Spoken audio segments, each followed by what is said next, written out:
Perfect. So as I said, if you have any questions, feel free to get in touch in the questions box. So to begin, I'm just going to share with you my own screen. And here we go. So just to quickly talk through a little bit about this webinar, unfortunately, Samara Jones, as I said, can't join. I'll be doing her presentation for us, and Lisa O'Brien will be speaking in a moment about the Housing First for Youth project in Waterford. And a little bit of background, this is our first webinar that we are doing in a series. We have planned 5 between now and the summer. We'll have another one on Thursday, the 14th of February, which will be focusing on youth homelessness and trauma. We'll be joined by somebody, Sharon Gurr from the Rock Trust, and one of my colleagues here in FEANTSA, Dalma, who works on trauma-informed care and psychologically informed environments. On Friday, the 20th of March, we'll have another webinar on how do you build coalitions to combat youth homelessness. We'll be looking at some practices from across Europe, mainly Wales and Belgium, and a little bit of Austria, in how they have built coalitions and broad platforms to bring people together to propose solutions and new services to combat and end homelessness. Then in April, the date isn't confirmed yet, but we'll be doing a webinar on financing youth housing solutions. So how do we propose to finance some of these wonderful solutions that we have found? We'll hopefully be joined by Michelle Norris, who is the chair of the Housing Agency in Ireland, and we'll have a speaker from Finland to talk through how the NAL, which is the Youth Housing Association of Finland, finances their housing solutions. And then in May, the date is yet to be confirmed, we will have another presentation webinar on LGBTIQ youth homelessness, looking at some practices from Italy and France. And finally, before we get into the presentations today, I just want to mention that FEANTSA has recently changed our membership structures. So for many people, you may have come across FEANTSA in the past, but you weren't eligible or your organization wasn't eligible to join us. Our membership structures have now changed, and the idea is that we want to have a broader coalition of organizations. So foundations, cities, local organizations are all eligible now to join our network. So you can join the membership to feed into our policy development, contribute to our clusters and some of our thematic work, talk about our international best practices, and join a wider network of European counterparts. And as a reminder that homeless services at all levels can join us, including local, regional and national policymakers, so agencies, foundations, and think tanks also. So very quickly, I want to move on to what would have been Samara's presentation. And again, if you have questions, you can feel free to put them into the chat box as we go through this. And at the end of this presentation, I'll check in to see does anybody have any questions on this topic. So housing first for youth, I think is important to start off. Sorry, get back to the presentation. Sorry, one moment. It's a new, perfect, sorry, that is a new software that we're trying, so we're still getting to terms with the technical difficulties. I think with housing first for youth, it's important to distinguish between what is housing first and the kind of the housing first for youth element. I think the most important takeaway is that housing first for youth isn't simply housing first junior. It is its own model that is distinguished from the housing first broader approach that we generally use for adults with chronic experiences of homelessness. And we'll move through this presentation, and from Lisa's presentation later, you'll see that what underpins housing first for youth are similar but different principles compared to housing first more generally. And the reason for that is when they initially began trialing housing first for youth in Canada, they simply applied the adult model for young people, and it didn't work because it didn't look at the youth focus and the needs that young people have who are transitioning from childhood into adolescence, and it needs a broader set of supports and a broader set of principles to ensure that you can really address the issues that are specific for young people. The second component I would add is that important to note is that it is underpinned in human rights. It takes housing as a basic fundamental human right, and therefore it is not a time-limited approach. Housing First for Youth is intended to be there for as long as the young people need to be in that service before they themselves are ready to move on. There are many practical limitations that come with that, and we'll move through and we'll talk about what some of those are and how you get around the time-limited element. Again, I mentioned this a moment ago, but you need to remember that the needs of a young person who's experiencing homelessness at the age of 16, 17, 18, up to 24, 26 are very different from the needs of adults experiencing homelessness who might be in their 30s, 40s, or 50s. And so when we build Housing First for Youth services, it's important that you can incorporate adolescents' development, offering them their own choice, offering youth a voice, their own decision-making processes built in. Because what Housing First for Youth is also about is it's not simply, housing somebody, it's a broader transition into adulthood. And you want to ensure that the services that you have available are sustainable, and that when somebody leaves homelessness, that they leave in the long term and that they don't kind of come back in within 6 to 12 months afterwards. You want these supports to be sustainable in the long term.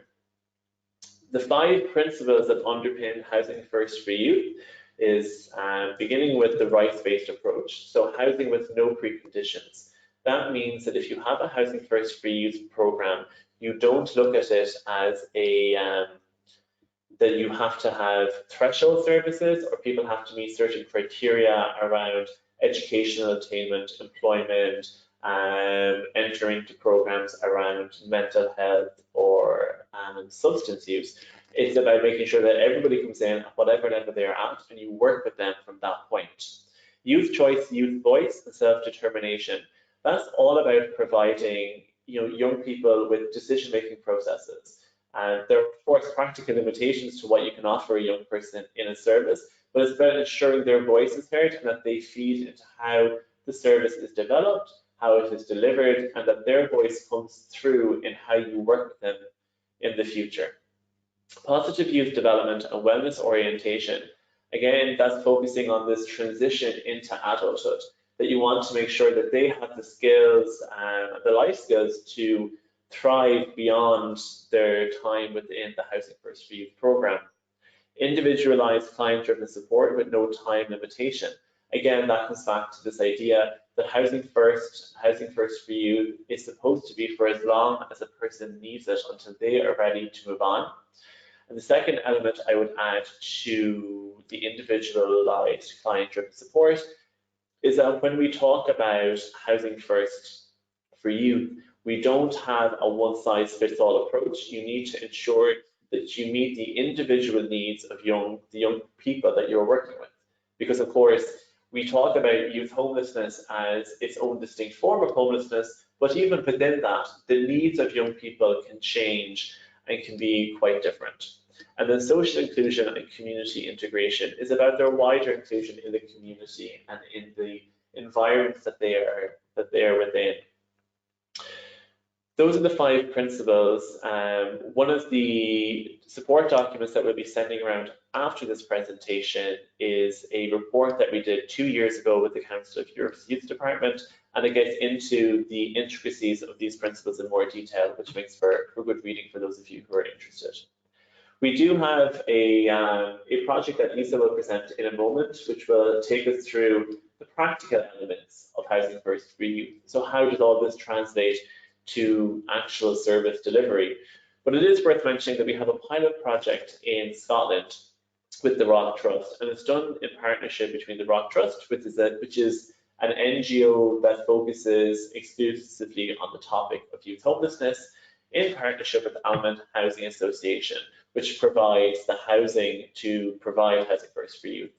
It is important to note that it only has, I think, 6 young people at the moment, but it is being broadened within Scotland because the pilot project has been so successful that they are expanding it in other parts of Scotland. And a lot of the training that was done for the Rock Trust to be able to provide the service, and the service in Ireland was provided by the Housing First Europe Hub. And so if you are interested afterwards in learning more about Housing First for Youth, and you want to learn more about the training opportunities, feel free to contact me, and I can put you in contact with Samara and Claire, who can talk to you in a little bit more detail about how those trainings work. And I think what's also important to know is that it's not just that what's happening in Scotland is its own pilot project, it's part of a wider research on the topic. So there's a lot of evaluation work going in to that project in Scotland, and the research will align very closely with how the evaluations were done in Canada to show that there is some sort of harmonised approach that we can look at how successful it was in Scotland and compare that to the Canadian experience, which is very important. I mentioned earlier, but part of what the Housing First Europe Hub does is as a platform to share knowledge, to do trainings, to build awareness about different elements of Housing First and communities of practice. Specifically on the topic of Housing First for Youth, the Hub has a whole stream of work that it does on Housing First for Youth. So we've done conferences in the past in Ireland and Scotland. I think there's upcoming interest from France, Denmark, Netherlands, and Belgium also. In the past, the Hub has organised training days specifically on Housing First for Youth. And again, that comes back to the importance of looking at the specific principles that are laid out, in Housing First for Youth. There's an upcoming one in March 2020. And again, if you're interested to learn more about that, please feel free to get in touch with us afterwards. And the Hub is also providing support for pilot projects in France, in Lille and Toulouse. And we are working on a definition and a manual of Housing First for Youth to be published in the first half of 2020, and that will also be available in English and in French. And actually Samara's contact details are on the slide below, so feel free to get in touch with her afterwards. But after this call, we'll have a full recording of the webinar that will be sent out with the support documents that I mentioned earlier. So that concludes the presentation from my side. I'm just going to quickly go and have a look at some of the questions. Oh, sorry. Okay, thanks, Rachel. The display box is still on, was not showing the presentation. Thanks for that. I'm going to hand over now to Lisa O'Brien, who's going to talk you through the Housing First for Youth experience in Waterford. So Lisa, do you want to take it away? Thanks, Robbie. We'll just try and see, can I get my screen up here? Can you see that screen? Yeah. Okay. I just need to see, can I see it? Sorry. Okay. Okay, so can you see that screen okay there now, Robbie? I can, absolutely. So Lisa, Perfect. Do you want to do a quick introduction to explain who you are and what you do and what is Focus Ireland? Sure, absolutely. Well, first of all, my name is Lisa O'Brien. I'm a project leader with Focus Ireland in Ireland. That's handy, I suppose. Focus Ireland is a charity organisation, a national charity organisation in Ireland. And we work with people to prevent them from becoming homeless, and we're also working very hard towards helping people to come out of homelessness in a sustained exit way. We, as the tagline says, we challenge homelessness and we hope to change lives. So our organisation is a service-led organisation, but we also have an advocacy department that works on policy as well as trying to highlight the issue of homelessness in Ireland. I also am a member of FEANTSA Youth, and I'm currently the chair of the strategic working group for FEANTSA Youth. And as you mentioned in your presentation, Robbie, I'm involved in the training for Housing First for youth across Europe through the European Housing First Hub. So I suppose, how did I get involved in all of that? Was that really I set up a Housing First service here in Waterford. So I suppose just before we go into that, to say that Focus Ireland has a number of youth services across the country, but our youth housing, our Housing First for Youth, stems out of Limerick and Waterford. It's expanding all the time, and so now we're including areas such as County Clare, Dungarvan, Waterford, as mentioned, Wexford. So it's expanding all the time, but these are the main two hubs, Limerick and Waterford. And I manage the service in Waterford, so I'm going to speak to what I know. How the idea for Housing First originated was through my involvement with FEANTSA Youth, and I attended a study session with the Council of Europe and FEANTSA. And at that study session, we had an expert speaker, which was Dr. Stephen Gates, and he spoke to us about Housing First for Youth and introduced the model. At that time, it came at a really good time for me, because at that time I was managing an aftercare service in Waterford, and we had noticed some gaps. Just to give you a little bit of context, Waterford there is a small city in the southeast of Ireland with a population of about 55,000 people in the city itself, but a surrounding metropolitan area of around 80,000. So as I mentioned, we had an aftercare service and we were targeting young people who are leaving state care, but we noticed a gap in our services, in our youth services. There was an increase in youth homelessness and young people who were presenting as homeless aged between 18 and 26, and we didn't have services in place to deal with that cohort of people. And we also were noticing that there was a lot of these young people that weren't able to access the adult services because they were being excluded due to challenging behaviour or complex needs. So the learning about Housing First for Youth came at a really good time. And so what I did to set up the service was we went to the local municipality and we put together a proposal on how we would, Focus Ireland, would provide this service in Waterford City. I guess a lot of the help that I got in relation to that was via FEANTSA and the relationships I had in FEANTSA, who helped me put together proposals and ideas. We initially commenced with the local government with a proposal where we said we would work with young people aged 18 to 26 who are in unstable or emergency accommodation, but also for young people who are at risk of homelessness coming from state care. We got the approval for that in 2015 and we commenced, and a year later we got additional funding from the Statutory Health Service, which is the HSE, our social inclusion.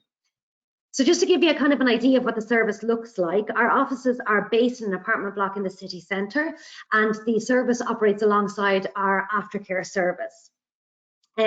We have the service delivery, I suppose, is not just done in isolation. There are lots of elements to the service delivery that support it, Robbie, namely PI, our TCI, which is the Therapeutic Crisis Intervention, which is a programme, a way of managing challenging behaviour and helping young people to learn how to deal with crisis in an appropriate way. We also work from a restorative practice perspective. And one of the key things to our service delivery is intensive case management. So we work very closely with other services such as substance misuse, mental health services, probation services, in creating support plans for our young people to ensure that they get the best needs or the best services to meet their needs. So I guess one of the challenges that came to us, or one of the things that we had to look at, was we knew what kind of delivery or service delivery that we were going to do, but how are we going to get housing?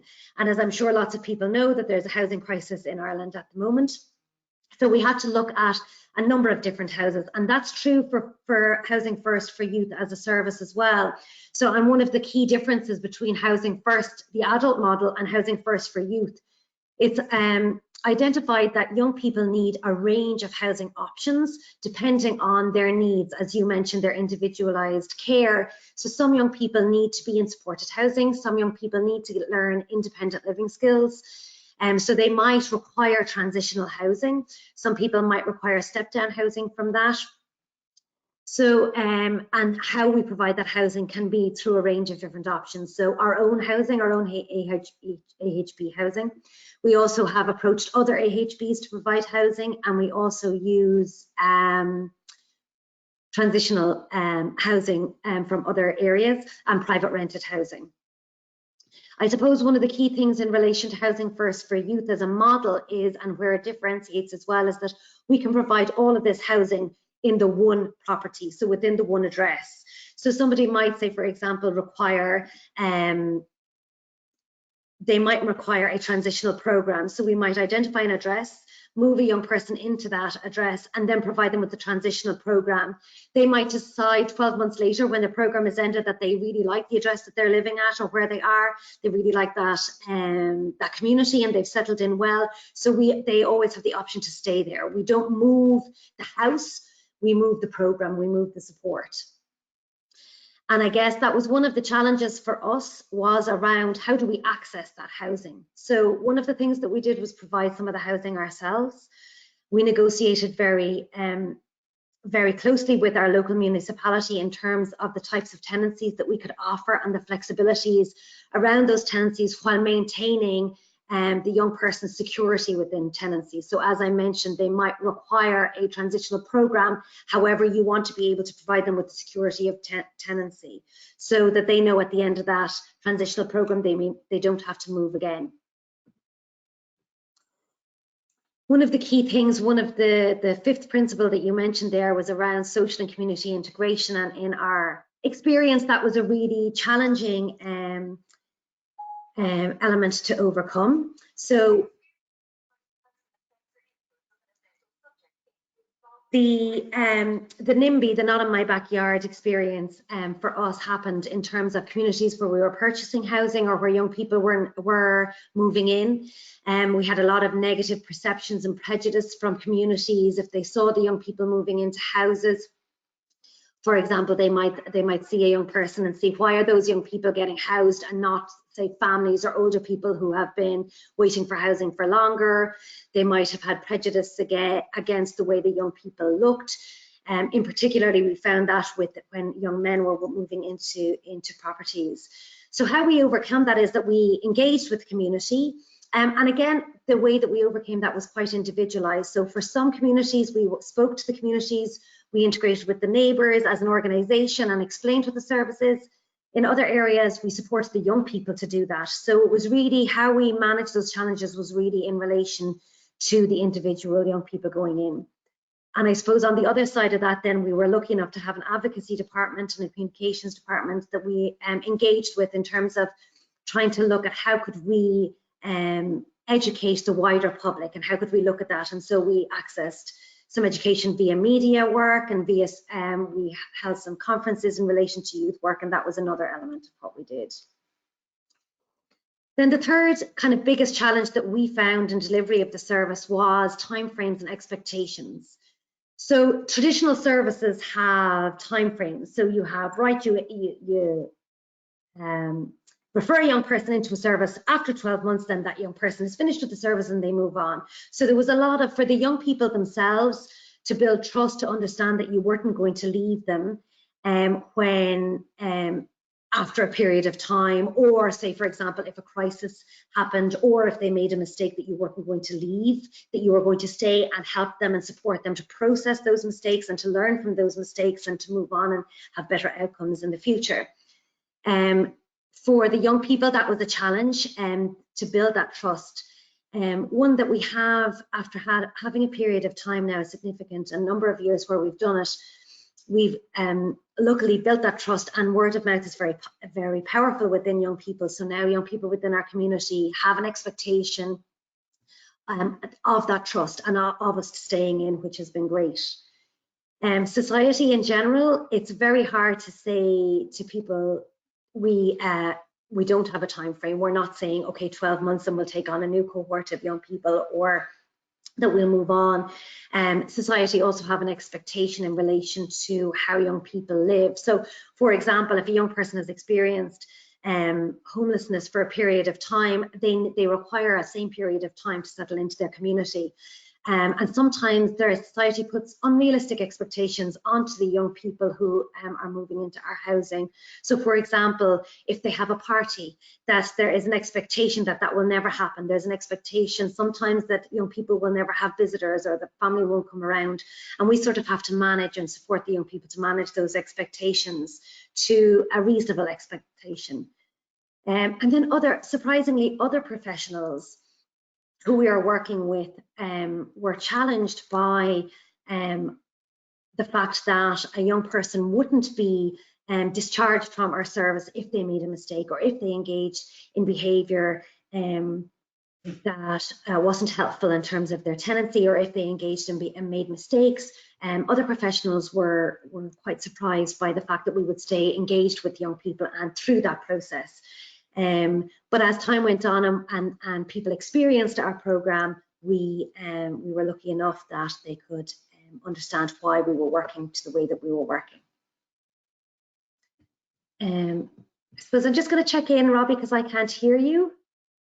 Yeah, no problem. I'm just going to leave you off. I was going to ask you a few questions as we went, but I think you have a really good flow Okay. at the moment. So work away. Okay, I'll go back then. Sorry about that. Okay. So we have, I can't get out of this now.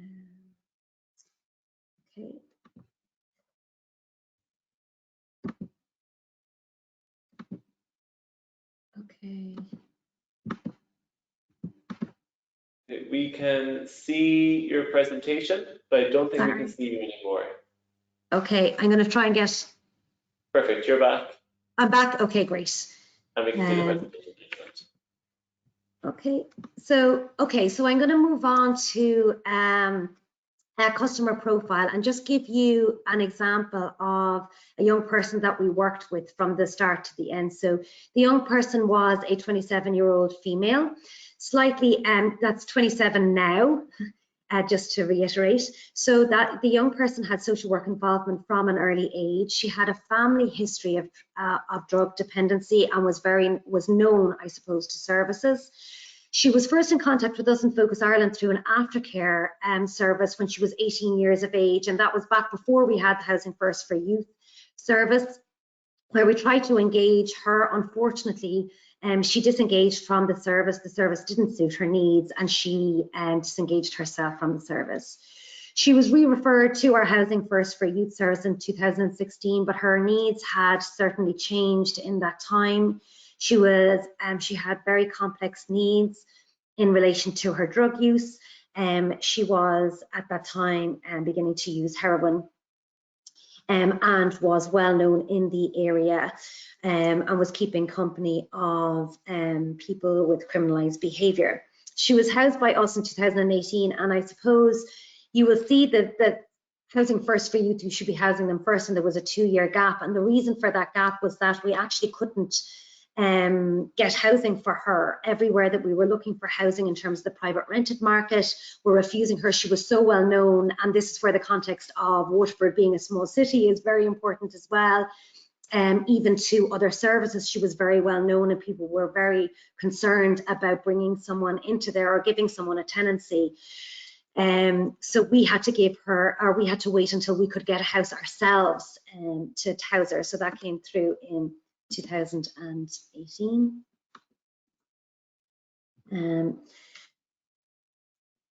She had, just to say, prior to that, when she left here, she was supported into private rented, and that was that fell through.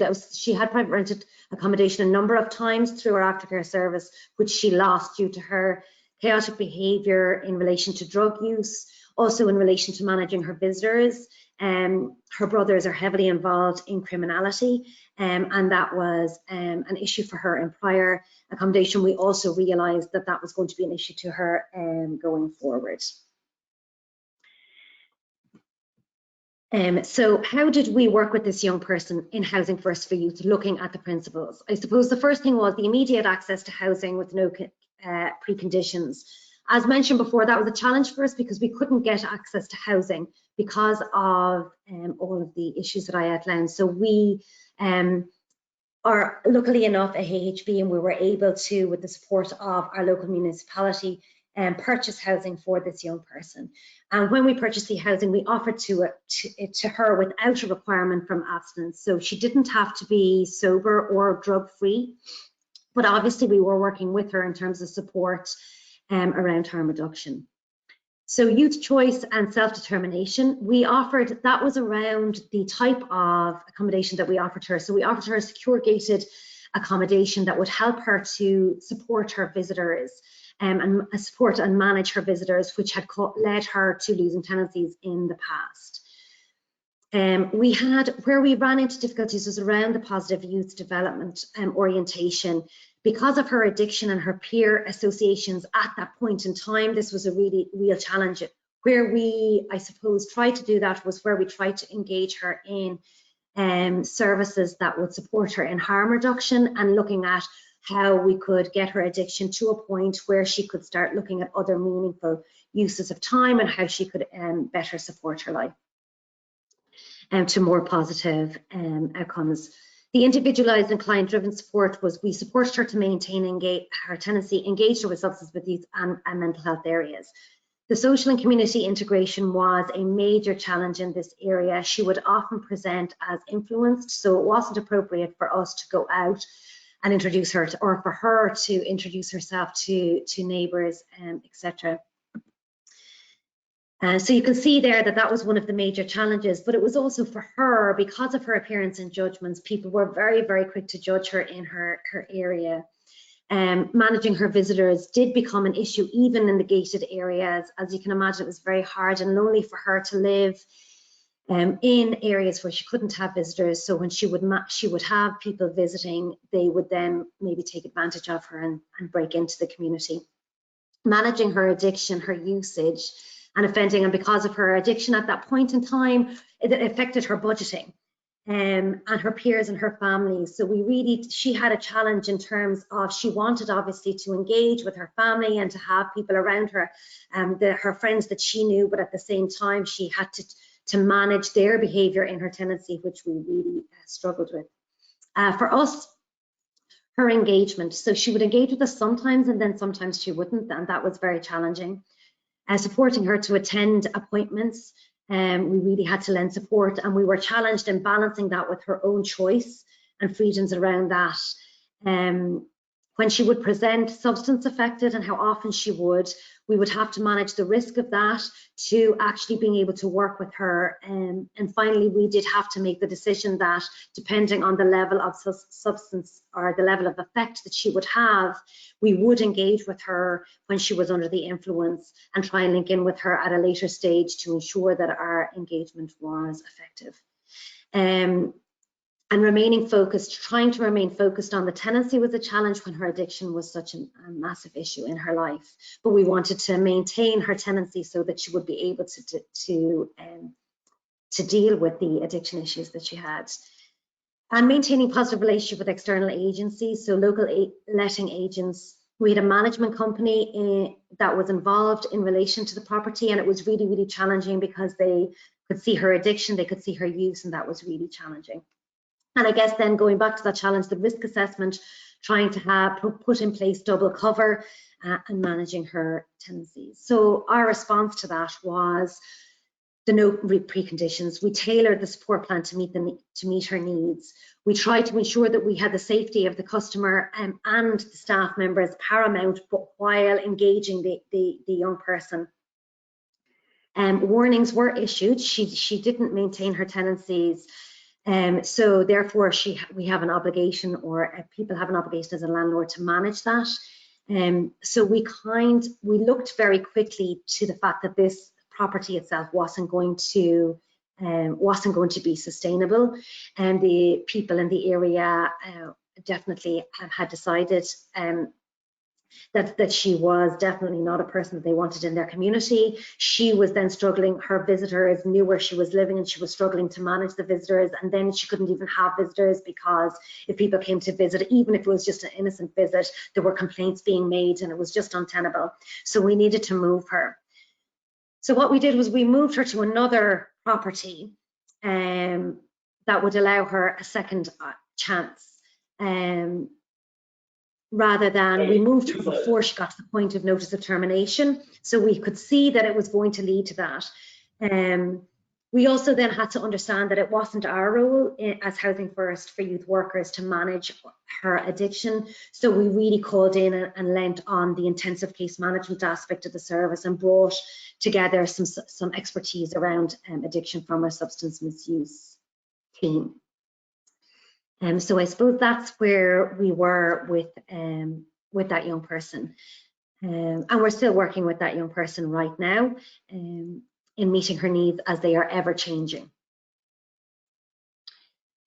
So I suppose going back then to the outcomes of the service in general, since just to give you a kind of broad view of what that's like, and as I said, if there's if anyone wants to contact for any information in more detail, they can do that via Robbie. But also, I suppose this is maybe a good place to say that if you are looking for some mentorship, I know that FEANTSA Youth are introducing a mentoring program where there will be people that have expertise or who have experience both from Scotland and Ireland in setting up services and managing from Housing First for Youth and managing those services. So it might be something that you might be interested in going forward. So I suppose just to give you an outcome of our service to date, since 2015 we've worked with 42 young people and 32 of those young people got tenancies. Of the people who got tenancies, we have a 96% sustainment rate, which includes, we include the people like the customer that we told you about there, that young woman that moves. So we consider it sustaining tenancy if we move, even if the tenancy changes, we consider it a sustainment. The only time that we consider that it's not a sustainment is if they return to homelessness or prison.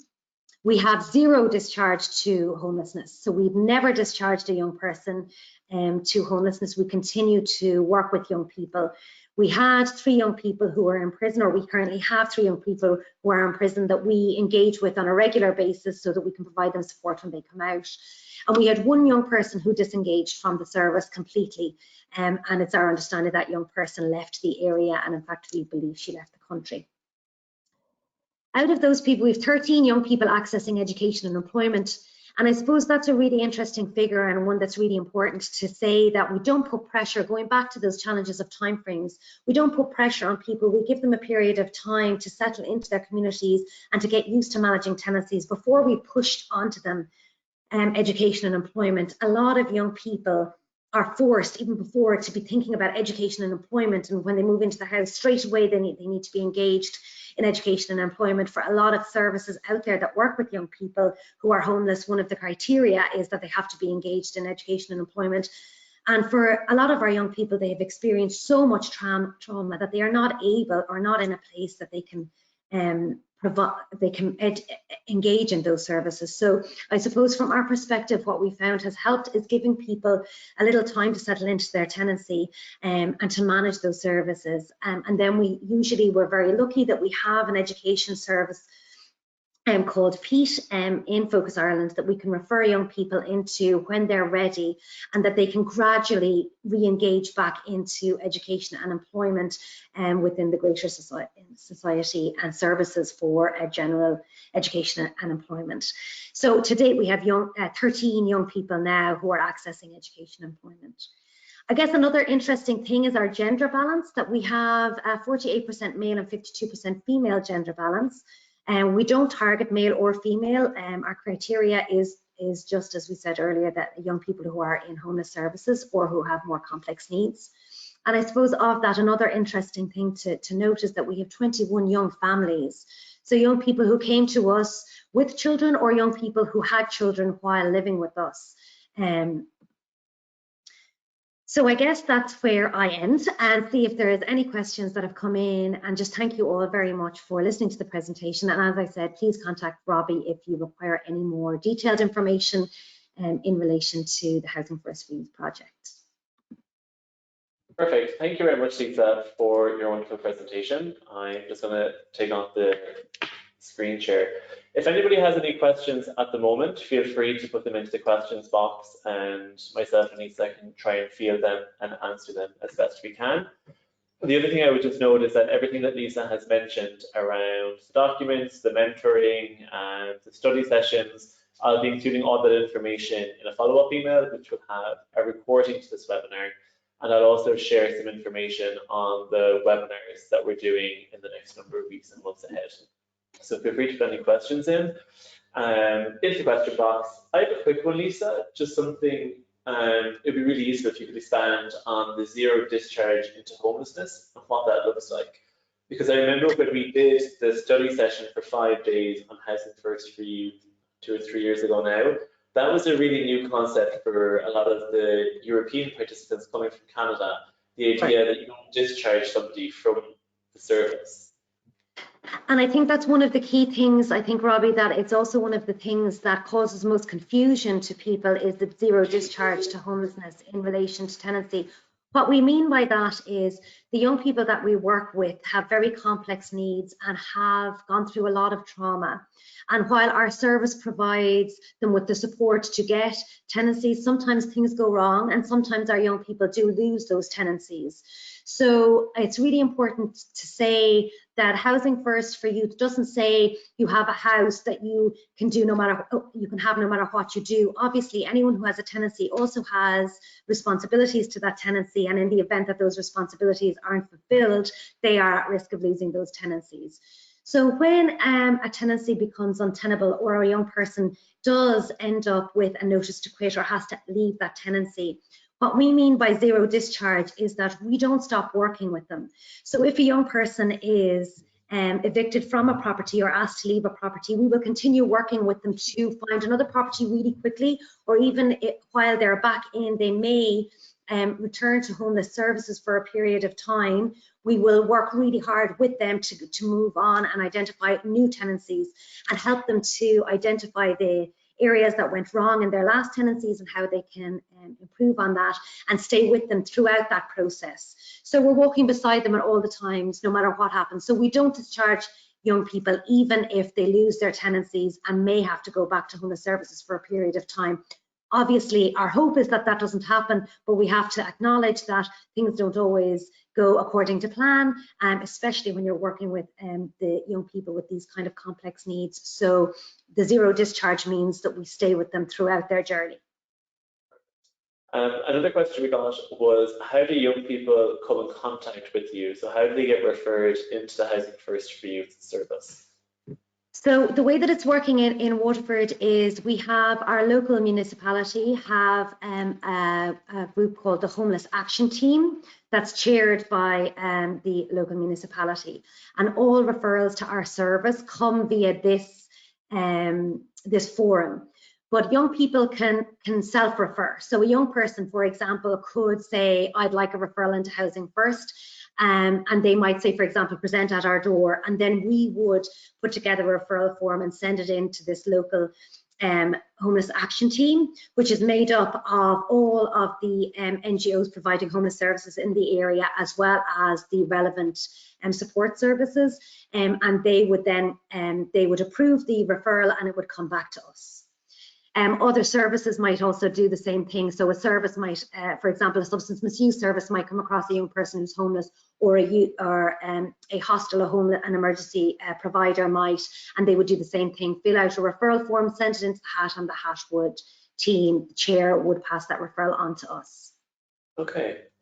And I think the last question we have is on how do you work with local communities? So could you elaborate further in how you work with local community to educate them on the scheme? And you mentioned using media methods.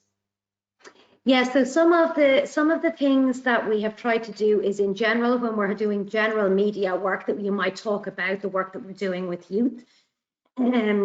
Like one of the things that we did just on a bigger picture basis. So Focus Ireland would have done a conference, and the theme of that conference was around youth. And at that conference, we would have spoken about Housing First for Youth. And then when we have opportunities at local level, say, for example, we have fundraisers as we're a charity, we might speak at those. And those are kind of some of the broader ways that we would look at advertising the service and trying to educate people around the service. Then I suppose on a more localized level, as I said, we have to go case by case. So in some places, what we've done is that when a young person has moved into a property, we have encouraged the young person and supported the young person to say, for example, call into their next door neighbours to say hello. Some young people don't like to share or don't want to share that it's that the service is Housing First for Youth, so they'll just go in as a young person who's moved in next door, and that's perfectly acceptable. In other areas, and I suppose it should be said that usually when people know about us, unfortunately, it's when something has gone wrong. Okay. So what we would have to do is we will speak to the local community about what the service is, and then we'll bring and appeal to them to support us and to help us in relation to moving in young people.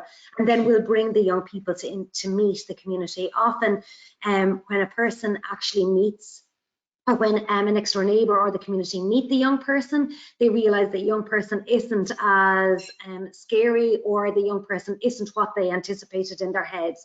Or to be fair, that the young person requires some support as opposed to being looked at in terms of getting them out of their neighbourhood.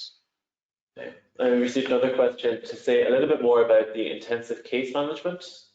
Yeah, sure. I just thought of one other thing, a really practical little tip in relation to social and community integration, is that we had one area, we had a house, and what we did was the neighbours weren't very happy with the family, the young people that were living there that happened to be a family. So we did a piece of work around doing up their front garden and helped them put in, like, clean it all up and put in some nice flowers. And the local community responded really, really positively to that and saw them as fitting into their community. So that was really good. Okay. But going back to your question there, the intensive case management, that's something we're really, really lucky in the Southeast in that we have a care and case management protocol that's been rolled out by our HSC, our health service. And that HAT meeting that I spoke to earlier, we engage in a formal set of protocols around care and case management, where we call in, so our Housing First workers, for example, may take the lead, and we invite all people. We do an assessment of the young person's needs with the young person, and then we invite all the relevant services. So that could be a GP, a GP. It could be someone from the substance misuse outreach team. It could be from the substance misuse methadone clinic. It could be someone from mental health services. It could be someone from probation, and we invite them all to partake in a meeting that the young person is part of to create a shared care plan for that young person. Okay. Does that make sense? Well, it does to me at least, so hopefully it resonated with some of the participants. That's it for the questions, so I'm going to bring the webinar to a close, and we will be sharing, as I said, all the support documents, information, and a recording of this webinar with you all afterwards. That's great. Thanks very much, everybody, for joining, and have a nice day. Thanks, Robbie.